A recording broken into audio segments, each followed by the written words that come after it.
Radio Universidad de Chile presenta Tras las líneas, conversaciones con Manuel Antonio Garretón, Premio Nacional de Humanidades y Ciencias Sociales. Programa producido en el Departamento de Sociología de la Universidad de Chile con el auspicio del Centro de Estudios de Cohesión y Conflicto Social, COES.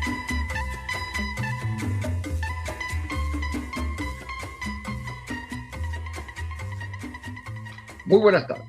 Bienvenidos y bienvenidas a Tras las líneas, el programa semanal del Departamento de Sociología de la Universidad de Chile y del Centro de Cohesión y Conflicto Social, el COES, en que semana a semana nos reunimos para conversar de los distintos problemas que nos aquejan como sociedad, como personas, como humanidad, desde la perspectiva particular de las ciencias sociales. Bueno, estamos en un mes especialmente delicado, no solo por la Navidad y el Año Nuevo, sino por las elecciones presidenciales que parecen ser de una coyuntura especialmente significativa por la manera como se ha ido desarrollando las posiciones, en fin, y por el futuro. Ahora, en general, estas cosas se analizan desde la perspectiva, digamos, umbilical, es decir, mirándose el ombligo, el país. Y a veces no se toma en cuenta que muchas de las cosas que ocurren y sobre las cuales se puede tomar decisiones, un gobierno o el próximo gobierno, están condicionadas, acotadas por lo que ocurre en el mundo. Y hay transformaciones nuevas que están ocurriendo hoy, que hacen de alguna manera que la política de cada país, y no solo de cada país, en este caso, del conjunto de países que forman América Latina, sea confusa, difícil, muy acotada.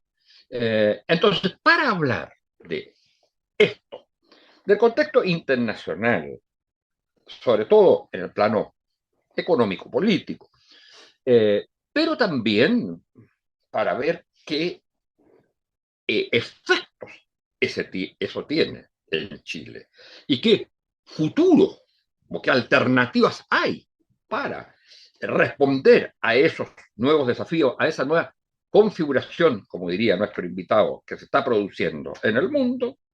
Entonces, que hemos invitado a una de las personas con más experiencia en los temas económicos en Chile, pero no solo en Chile, sino también en América Latina y en el mundo, con una larga trayectoria no solo académica, sino también en puestos institucionales, ya sea en el gobierno de Chile, ha sido ministro en 3 ministerios, y ha sido también un ejecutivo importante del Fondo Monetario Internacional.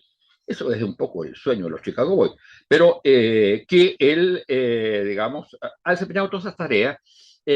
Y en el caso, por ejemplo, de los ministerios, ha sido ministro de Hacienda, ministro de Secretario General de la Presidencia y ministro de Educación, en momentos además muy claves.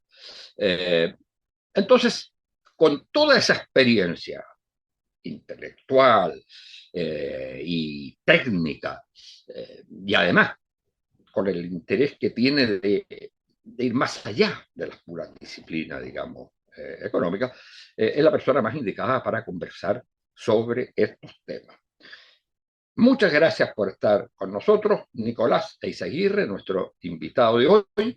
Y yo quisiera partir con la pregunta para irnos adentrando en esto y llegar después a qué consecuencias puede tener el caso chileno, sobre todo que él tiene un tema muy especial en eso, que es su insistencia permanente en cambiar el sistema político, el régimen político, como se le quiera llamar. Entonces, ¿qué dirías tú que es el consenso, el contexto en el cual se da hoy día las elecciones presidenciales en Chile, que sea como algo nuevo a lo que ha sido anteriormente. Bueno, gusto saludarte, muchas gracias por la invitación y a la Universidad de Chile, que también es mi universidad, también soy profesor de la Facultad de Economía y Negocios, Ah, se así me que me olvidó decir siento, eso, perdona. no, no importa, me siento muy en casa. Eh, a ver, yo sé que cuando uno está inmediatamente antes de las elecciones, está con la mirada más fija en las polémicas domésticas de último momento, pero es imposible abstraerse de que el ascenso de la derecha más extrema es un fenómeno completamente generalizado, al menos en el mundo occidental y últimamente en Japón, ¿no? Entonces, ¿qué es lo que está pasando? La ralentización del crecimiento económico no es una cuestión meramente de Chile. Esto ocurrió en toda América Latina, ha ocurrido también en la África subsahariana y ha ocurrido en Europa y en menor medida también en Estados Unidos. O sea, aquí estamos frente a un fenómeno muy global y es mi opinión que el- el- la pérdida de ese sueño de que tus hijos van a estar mejor que tú ha derivado en una polarización del sistema político y había cuenta que quienes han gobernado han sido mayoritariamente, estoy hablando de Europa, América Latina o Chile, la centro derecha o la centro izquierda. La población se ha jugado más por las alternativas que no han gobernado, ya sea la extrema izquierda o la extrema derecha, y ahora último, predominantemente la extrema derecha. Entonces, el problema es que si combinamos esta ralentización del crecimiento económico y pérdida del sueño, mis hijos van a estar mejor que yo, con un sistema político que ya entraremos en eso, muy disfuncional, donde todos los gobiernos terminan siendo minoría, la posibilidad de salvar, de ir al fondo de la crisis, es de momento bastante ilusoria. Y no pienso que, dado que las encuestas favorecen hoy día a la extrema derecha, no pienso que ese gobierno vaya a ser capaz de solucionar los problemas de fondo. Bueno, prácticamente. Ya. Entonces, ¿por qué hoy día un gobierno, eh, sea de derecha, lo estás diciendo básicamente el de derecha, sí, tú no por ahí, ¿por qué un gobierno de derecha que, según lo planteado, va a ser el que recoja esta ola mayoritaria? ¿Ah? Y en el caso particular de Chile, yo creo que no es solo un gobierno de derecha, es un gobierno de derecha cuyo referente, eh, fuera del problema actual del tema de seguridad, su referente económico, social es el neoliberalismo y su referente político es el autoritarismo. Y entonces, ¿por qué va a tener dificultades, tú crees, de gobernar? ¿Y cuáles serían también, en el caso que triunfara un gobierno de centro izquierda o de izquierda como el que podría encabezar Janet Jara? Bueno, en rigor es a la derecha del neoliberalismo, pero tendríamos que tener otro programa Sí, entero para entender lo que es el neoliberalismo. No te olvides que la economía social de mercado, los ordoliberales alemanes, son también parte del neoliberalismo y son eh, claramente distintos a lo que tenemos en mente, por ejemplo, con el candidato Kast. Así que bueno, pero eso ya es una reflexión más teórica. Ahora, si me das un minuto, debo decirte que yo creo que no está presente en la discusión en Chile, desgraciadamente, lo que de verdad está detrás de todos estos fenómenos internacionales, que es la crisis de la hegemonía unipolar de Estados Unidos en el mundo y el ascenso de China y su aliado cercano que es Rusia, como un desafiante muy fuerte del orden hegemónico. Eh, el tema de la hegemonía internacional es clave, porque nosotros, paradojalmente, al ser una economía pequeña y abierta, nos beneficiamos muchísimo de los procesos de globalización.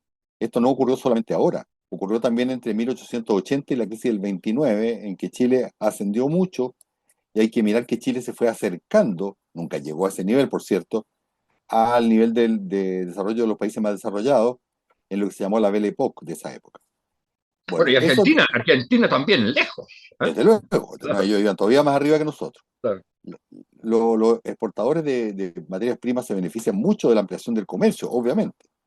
Eh, Todo eso fracasó y lo que estaba detrás de esa gran crisis que termina, ¿cierto?, con la Segunda Guerra Mundial, es la pérdida de hegemonía del Imperio Británico y el desafío por parte fundamentalmente de Alemania en Europa, de Japón en el Asia, y los fenómenos nacionales prevalecen por sobre la ideología, porque tú recordarás que la alianza se produjo entre Estados Unidos, Inglaterra y la Unión Soviética, que contra, ¿cierto?, los que tenían el afán de ser una nueva hegemonía, que era Alemania y Japón. Oye, tú sabes que esa alianza hace que después cuando se genera la cosa de Naciones Unidas y el tema este de lo que había sido los crímenes de guerra, eh, los eh, la Unión Soviética impide que en la declaración de genocidio se introduzcan las causas ideológicas. Solo son raciales, étnicas, nacionales y no sé si religiosas, pero no la étnica, porque precisamente, no la ideológica, perdón, la étnica sí, la Claro. étnica, la racial, pero no la Bueno, ideológica, pero no era porque una eso, batalla ideológica, no era una batalla ideológica, era una batalla de por hegemonía entre Estados Unidos. no, no, sí, sí, no, Perdón. no era un comentario nomás. Sí, no, te estoy siguiendo tu hilo. Era la hegemonía del Imperio Británico, que tenía conflicto con Estados Unidos, pero uno de los vástagos de los otros, y bueno, eso ya sería más largo, contra los desafiantes, que era Alemania y Japón. Bueno, historia corta, después quedó la escoba con la Segunda Guerra Mundial, vino el proteccionismo, nos desglobalizamos completamente, el mundo se llenó de restricciones, la Smoot-Hawley Act, famosa en Estados Unidos, y a Chile y a América Latina en general le fue muy mal, salvo los países grandes, como Brasil y México, que tienen mucho mercado interno. Bueno, pasaron muchas cosas, vino el gran consenso, ¿cierto?, después de la Segunda Guerra, lo que se llamó el Compacto Industrial, que hubo 30 años, que a nosotros nos fue mal, porque básicamente el mundo estaba cerrado en torno a grandes bloques comerciales, pero eso con la crisis del petróleo terminó y comienza la época de la reglobalización, al mismo estilo que la Belle Époque de 1880 a 1929.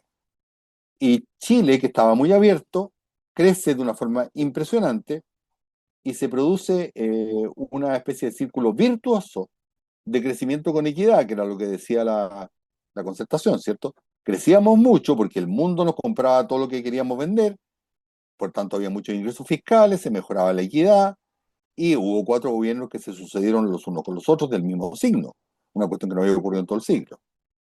Bueno, termina esto, hay que ver lo que comienzan a decir los americanos por ahí por el 2012, después de la gran crisis del 2009, en que Estados Unidos cambia radicalmente su posición respecto de China, porque desde la época de Nixon con Kissinger, que invitaron a China a formar parte de la Organización Mundial de Comercio y al meterlo en la globalización, porque en ese momento su gran conflicto era con la Unión Soviética, creyendo que la prosperidad de China iba a traer una alianza de China con el mundo occidental. Pero eso no fue lo que ocurrió.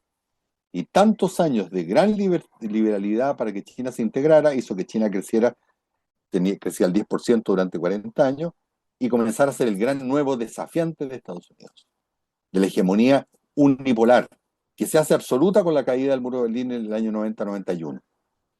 El gran momento de Chile es entre el 90, 88, 89, 91 y el 2012. Pero ahí ya Estados Unidos cambia de posición y comienza con la guerra con China. Ya Trump en el primer gobierno lo dice francamente, pero esto venía desde Obama, lo sigue Biden y Trump 2 es claramente la agresividad completa con China, con el famoso Liberation Day. Entonces, ¿qué pasa para unir los puntos?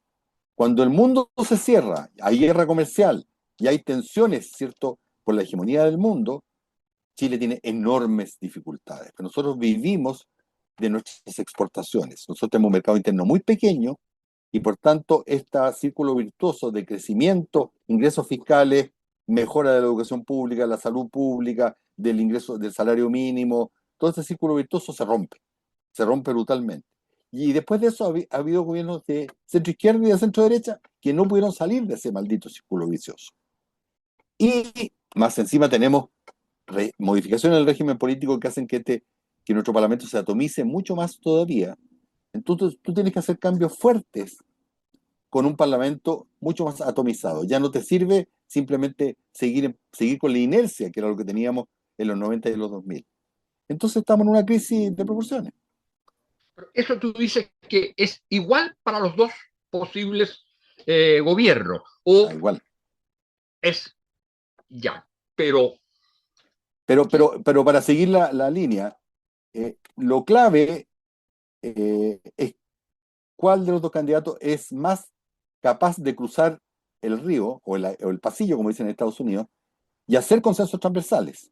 Por ejemplo, para mejorar como se hizo con las pensiones, como se hizo con el salario mínimo, como se hizo con las 40 horas, pero la mitad del país contra la otra mitad del país, cuando hay que hacer cambios que son dolorosos y que no son de lo que sacan aplausos inmediatos, es muy difícil que lo logren, muy difícil. La otra mitad lo va a trabar.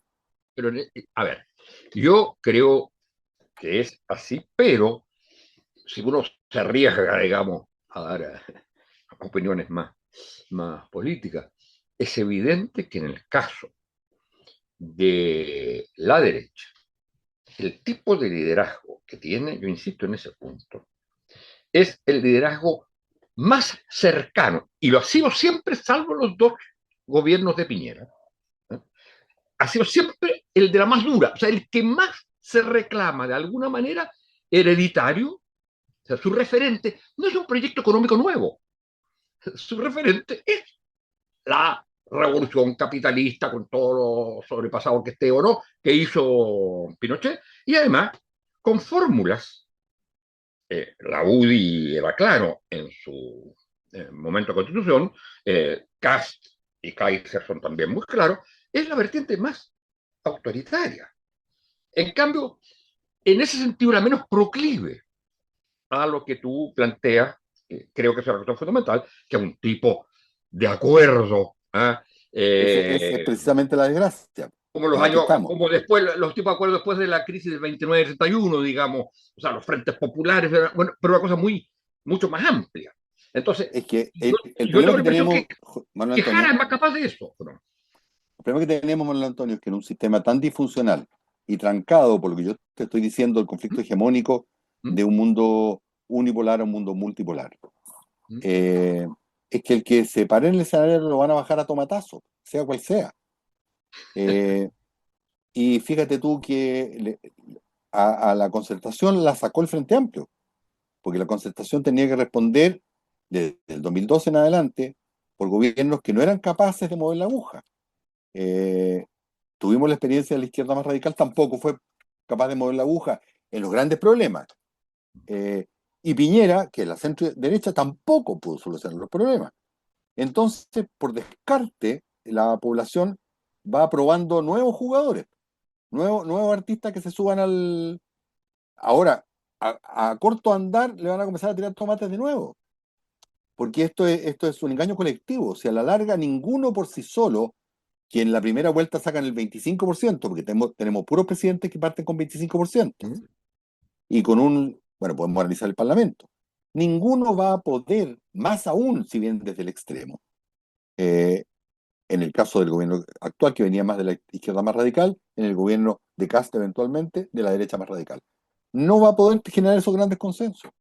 Pero ¿tú crees que algún país de América Latina, porque hay otra cosa que yo te he escuchado, que además hay una fragmentación no solo interna, digamos, sino que también de la región, que en una época era posible que actuara como tal, ¿eh? Desde los países no alineados, las búsquedas de integración, etcétera. Hoy día no pareciera que eso es posible, ¿o sí? Bueno, pero eso ocurre en todas partes, pues, Manuel Antonio, no solo en América Latina. O sea, los países tienden a dividirse en dos mitades.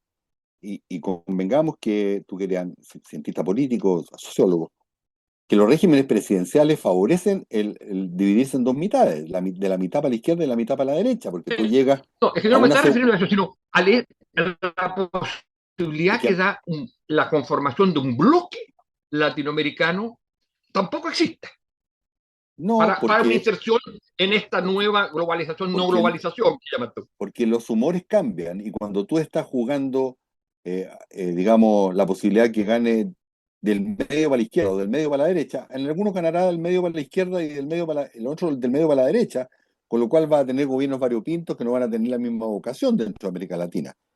Pero seguimos con los regímenes presidenciales y vemos Trump, que está a la mitad contra la mitad y tampoco pueden solucionar el problema enorme fiscal que tienen, de la deuda enorme, del problema de la burbuja en el mercado accionario, de la inmigración, de todos los problemas que tienen.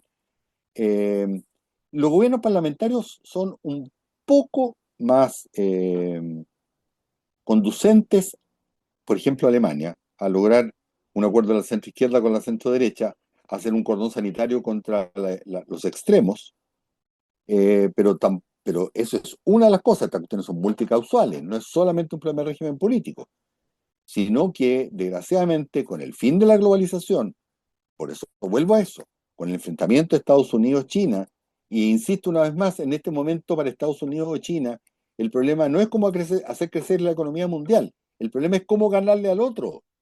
Entonces vamos a tener tiempos tremendamente difíciles. Y fragilidad política con crecimiento económico lento, que, digamos, tira por el suelo la esperanza de la familia de que sus hijos estén mejor, es un problema de gobernabilidad enorme. Ahora, pero si lo miramos en términos del contenido, supongamos, yo creo que está claro tu posición de que es muy, tu diagnóstico, que es muy difícil en la situación actual y que también es muy difícil mientras no haya un cambio de régimen político, de sistema político, digamos, de sistemas de gobierno, hace un mayor parlamentarismo. Ya, supongamos que eso se obtuviera, o que se tienen esa posibilidad. ¿Sobre qué tendrían que ser los acuerdos hoy día? ¿Sobre qué tendrían que ser los consensos?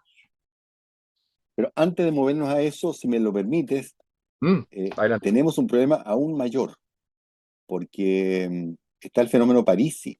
O sea, uno diría, ya, estuvo la centroizquierda, estuvo la centroderecha, estuvo la izquierda más extrema, estará eventualmente la derecha más extrema, por tanto ya nos quedamos sin jugadores, ahora la gente tendrá que elegir cosas sensatas. No, todavía queda una quinta posibilidad, que es el centro populista. Y lo que va a ocurrir durante el gobierno de Kast, si es que gana, y que va a tener minoría en el Congreso, el centro populista va a tratar de desbancarlo, de que le vaya mal, porque entonces la gente va a ir por esa otra alternativa que todavía no ha sido probada. O sea, siempre hay algún nuevo invento que dice yo voy a solucionar todo, pero las cosas que proponen, dime, ¿qué de lo que propone Kast tiene relación con lo que yo he estado tratando de argumentar respecto de que estamos con una crisis de la globalización y una desglobalización brutal, y que basta saber un poco de la historia económica de Chile para saber que en periodo de desglobalización nosotros la tenemos muy pesada? O sea, lo que tú tienes que en este momento ya para la solución ática es que armar un gran frente de consenso para ver cómo relanzas nuevamente las exportaciones, que hay posibilidades, está el litio, las tierras raras, el hidrógeno verde, en fin, la fruticultura, eh, pero eso requiere consenso, requiere menos permisología, requiere eventualmente un Estado más eficiente, requiere también menos elusión tributaria para mejorar la calidad de la educación, porque tú no vas a llegar a ser un exportador de primer nivel con la educación que está en el tercil de las PISA OCDE.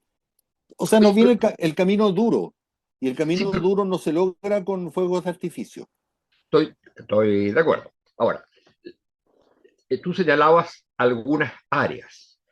Eh, hay quienes han planteado, sobre todo, y que es gente que a mi juicio trabaja muy en serio, que es la gente, digamos, de Congreso Futuro, etcétera, que se puede, que un elemento que puede ser clave, fuera de las zonas o áreas que tú decías, son las zonas de la, digamos, la nueva tecnología, la inteligencia artificial, etcétera. ¿Es posible eso, que Chile llegue a ser en eso algo importante?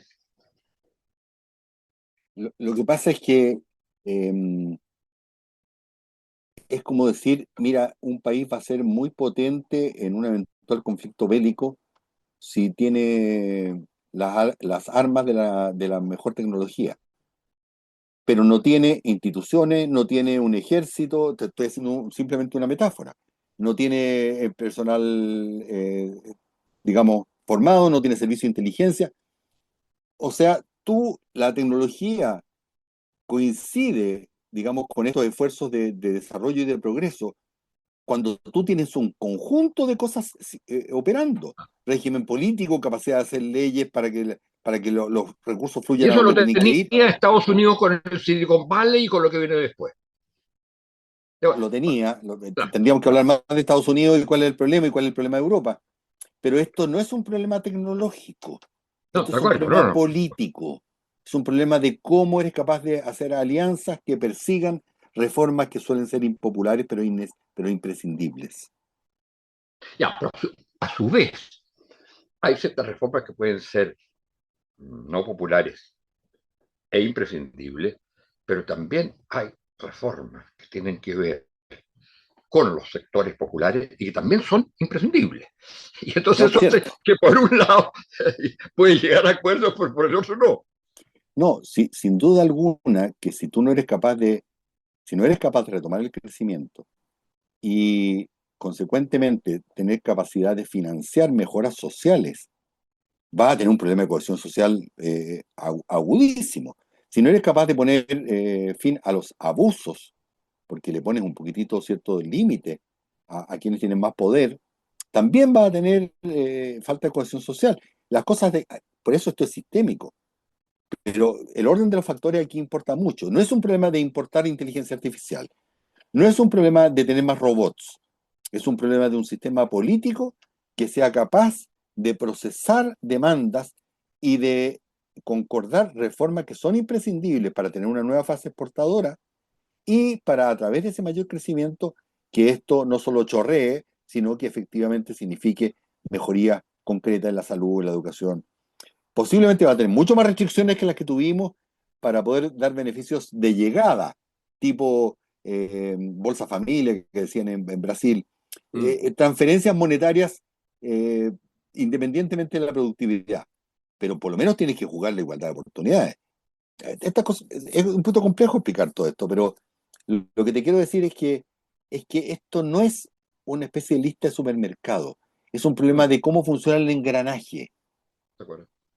Bueno, y yo tengo la impresión que en general, eh, hoy lo que se ha abandonado, y tú me dirás que en cierto sentido era necesario quizás abandonarlo por el tipo de sociedad que tenemos y por el tipo de conformación que se está dando a nivel global.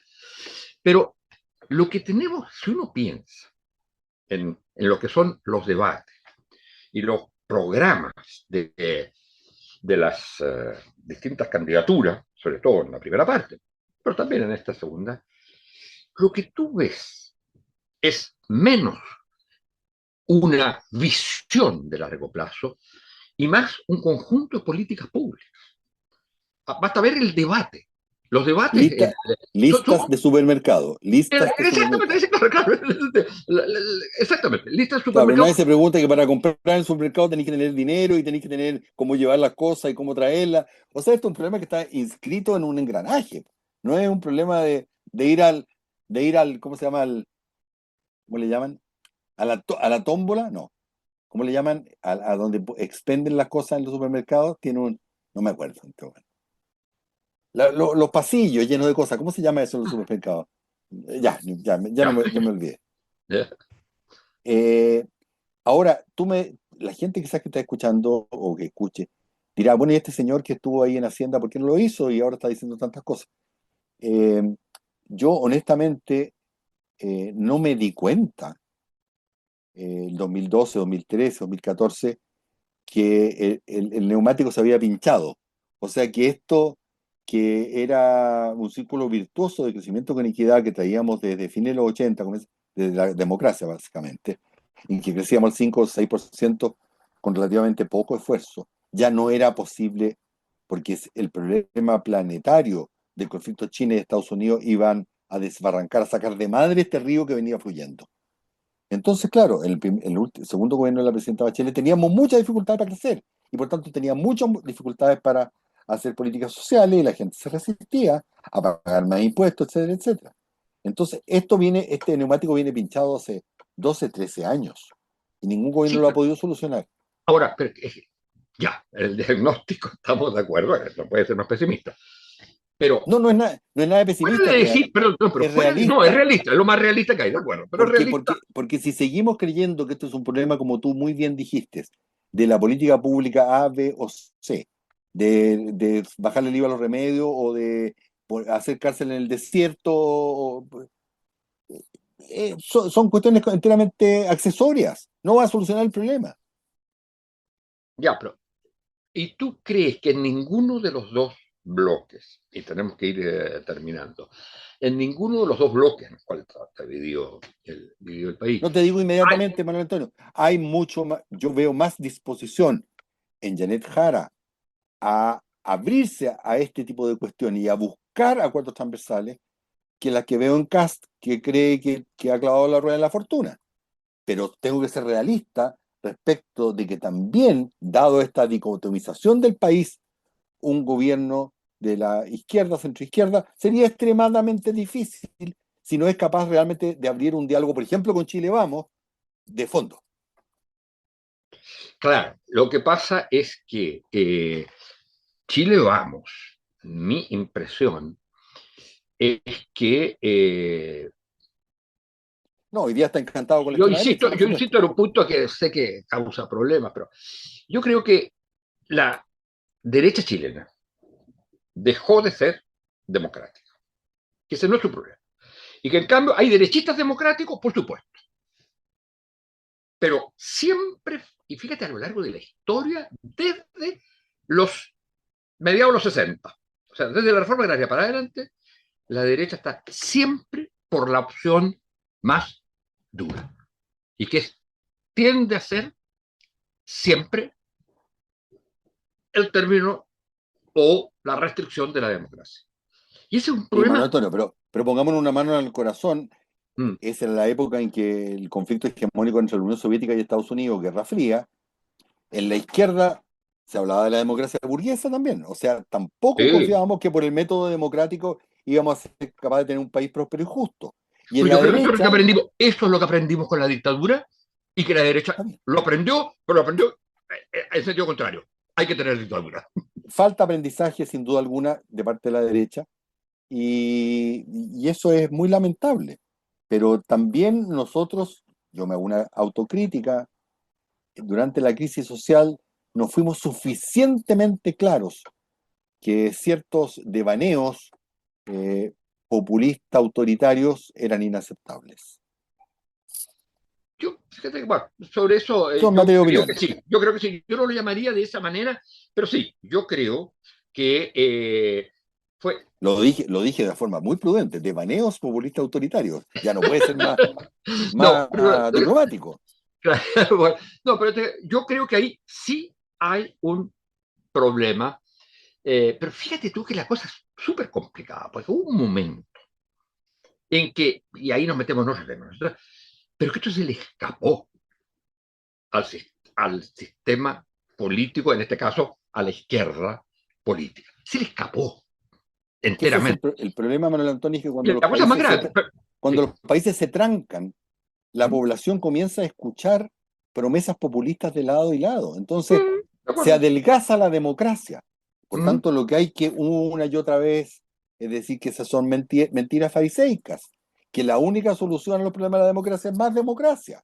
¿Mm? Así es. Pero estamos en la minoría en este momento. Y, Están todos sí, felices con la electricidad del mercado. y la democracia consiste, además nos metemos en otro problema, la democracia consiste, y ese fue nuestro gran aprendizaje después de la caída de la Unidad Popular, nuestro gran aprendizaje fue hay que hacer las transformaciones más radicales que se puedan, siempre que se tenga mayorías. Y no mayorías cualitativas, sino mayorías. Y el problema es que hoy día tenemos todo un sector que ha entrado, ¿perdón? perdón, Y que las mayorías se ejerzan democráticamente. Sí, claro, con no, por pesos y supuesto, contrapesos. no, por supuesto. O sea, pero Pero es que mira tú, por ejemplo, ahora que nos escandalizamos por los sobornos de los jueces, o por... ¿Tú te imaginas cómo habrá sido eso durante el régimen de Pinochet? En que los jueces y los notarios se ponían a dedo. O sea, ¿quién nos protege contra los sobornos y los escándalos? La democracia, por supuesto. No, pero a ver, a lo que voy es que el gran problema es que hoy día se podría tener mayorías. Así, es condición fundamental y mayoría, por supuesto, democrática. Sin embargo, el problema es que las partes de esas mayorías potenciales no les importa mucho la democracia. No es su tema, no es su problema. Y eso es porque se perdió el lazo. ¿Estamos hablando de la élite o estamos hablando de la ciudadanía? No, ahora estamos hablando del sector Parisi, o de los 5 millones, los famosos 5 millones. ¿eh? El tema de la democracia no es un tema que le importe. Porque no le ha estado funcionando en términos de decirle la promesa, tus hijos van a estar mejor que tú. Si, mientras no salgamos de esa trampa, la gente va en la desesperación, en la crisis. Acuérdate de Mussolini, acuérdate de Hitler, si esto no es nuevo, ¿no? La gente en su desesperación va a elegir al que le haga la promesa más creíble de momento, así sea falaz. Pero eso no significa que el sustrato profundo de la gente no sea democrático. Significa que tenemos que hacer funcionar la democracia para que la gente vuelva a reconocerse en ella. En eso estamos absolutamente de acuerdo. Lo que yo creo es que estamos en sociedades, no solo con las crisis, etcétera, sino la estructura de las sociedades. En la medida que tú tienes grandes, digamos, empresas, que tienes de alguna manera clases sociales, etcétera, y partidos que las representan, tienen mucho más posibilidades. En esa época se pueden haber farreado los partidos. Pero hoy día tienes una sociedad que se estructura atomizadamente, que se estructura a través de las redes. La sociedad digital no es la sociedad industrial. Entre otras cosas, porque las reglas que rigen a los partidos políticos son sumamente básicas y no impiden el abuso, los cacicazgos, etcétera, etcétera. Yo estaba la otra vez con un cientista político de la Universidad de Nueva York y él decía que lo primero que hay que hacer para recrear la democracia es legislar a fondo sobre la transparencia y gobernabilidad de los partidos políticos. Para partir. Esto no es un problema fácil. No, si tú tienes partidos políticos que están dominados por 3 o 4 caciques, a la larga la gente se va desencantando de eso también.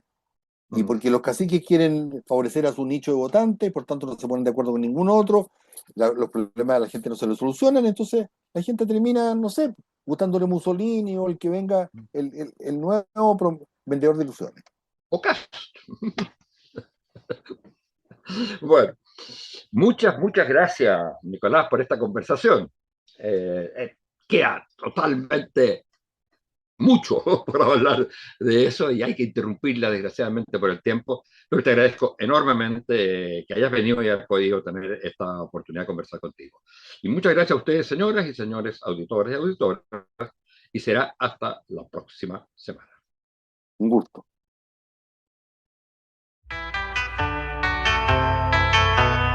Radio Universidad de Chile presentó Tras las líneas, conversaciones con Manuel Antonio Garretón, Premio Nacional de Humanidades y Ciencias Sociales.